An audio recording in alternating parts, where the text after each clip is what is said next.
Guy Ziv is an assistant professor at American University's School of International Service and director of the Israel National Security Project, Inspector, an online repository of statements by Israeli security experts who favor a two-state solution to the Israeli-Palestinian conflict. His book, Why Hawks Become Doves, Shimon Peres and Foreign Policy Change in Israel, has recently been published by SUNY Press. The opinions expressed in this commentary are his. CNN, in Washington's polarized political environment, support for Israel has been a rare area of bipartisan cooperation, at least until now. Israeli Prime Minister Benjamin Netanyahu's speech to Congress on Tuesday threatens to undermine the nearly 67-year tradition of bipartisan support that has endured since President Harry Truman became the first head of state to recognize Israel. Netanyahu is driven not only by his concerns about Iran's nuclear threat, the topic of his address, but also by domestic political considerations. Israel will hold its national elections just 2 weeks after his visit to Washington. Netanyahu is fighting for his political life as he faces a tougher than expected re-election campaign. He has been widely blamed at home for having failed to lower the high cost of living, an issue that his rivals have eagerly exploited.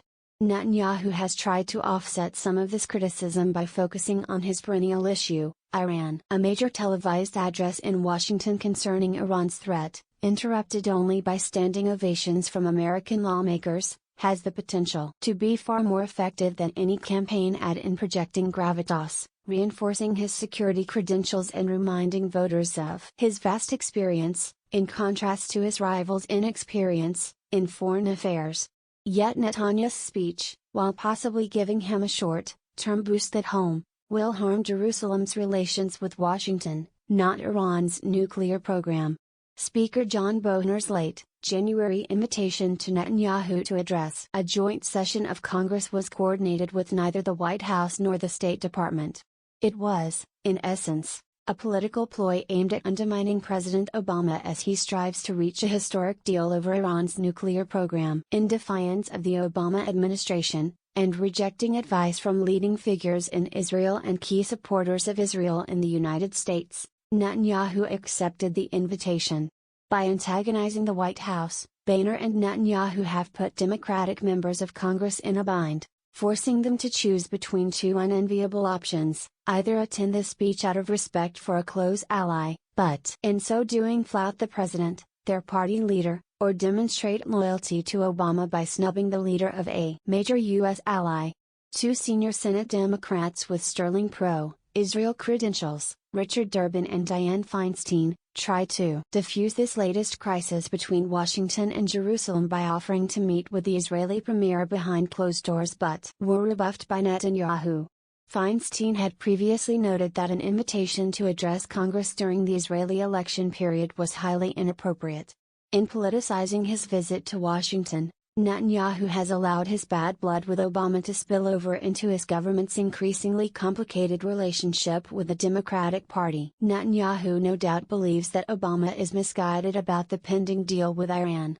Indeed, there are good reasons to be skeptical of any agreement with a regime that has long engaged in deception and concealment with respect to its nuclear program. Less than 2 weeks ago, the International Atomic Energy Agency reported that Iran was continuing to evade questions about evidence of past work on designing nuclear weapons. Yet Netanyahu's move is counterproductive. Democrats on Capitol Hill who were inclined to support additional sanctions on Iran now feel compelled to back the president. In a rare move, 5 former Israeli ambassadors have publicly called on Netanyahu to cancel his speech. Former Mossad chief Meir Dagan has accused Netanyahu of having caused Israel heavy strategic damage on the Iranian issue by antagonizing the administration. Netanyahu's foray into partisan politics is hardly a new phenomenon. He has never hid his preference for the Republican Party. During his first term in office, Netanyahu irked President Bill Clinton by meeting with the Reverend Jerry Falwell, then House Speaker Newt Gingrich and other detractors of the president a day before coming to the White House. A key Netanyahu supporter is U.S. casino magnate Sheldon Adelson, a major Republican donor who also owns the pro-Netanyahu newspaper Israel Hayom. During the 2012 presidential campaign, Adelson poured millions into Republican challenger Mitt Romney's coffers, saying he was willing to spend $100 million to defeat Obama. That July, Netanyahu's senior advisor, Ron Dermer, helped orchestrate Romney's visit to Israel in what amounted to an implicit endorsement of Obama's rival. Dermer, a former U.S. citizen who once worked for Republican pollster and political consultant Frank Luntz, is Israel's current ambassador to the United States. It is Dermer who coordinated the invitation to Netanyahu with Boehner but never mentioned the invitation to Secretary of State John Kerry when they met a day before Boehner's announcement. This time, Netanyahu may have gone too far. National Security Advisor Susan Rice did not mince words when she called Netanyahu's latest move destructive to the fabric of the relationship between the United States and Israel. Although the U.S.-Israel relationship is strong and resilient, rooted in common values and shared interests, Netanyahu is subjecting it to an unnecessary test with unknown consequences by choosing to play partisan politics. Read Knopinion's new Flipboard magazine. Follow us on Twitter @Knopinion. Join us on Facebook.com/Knopinion.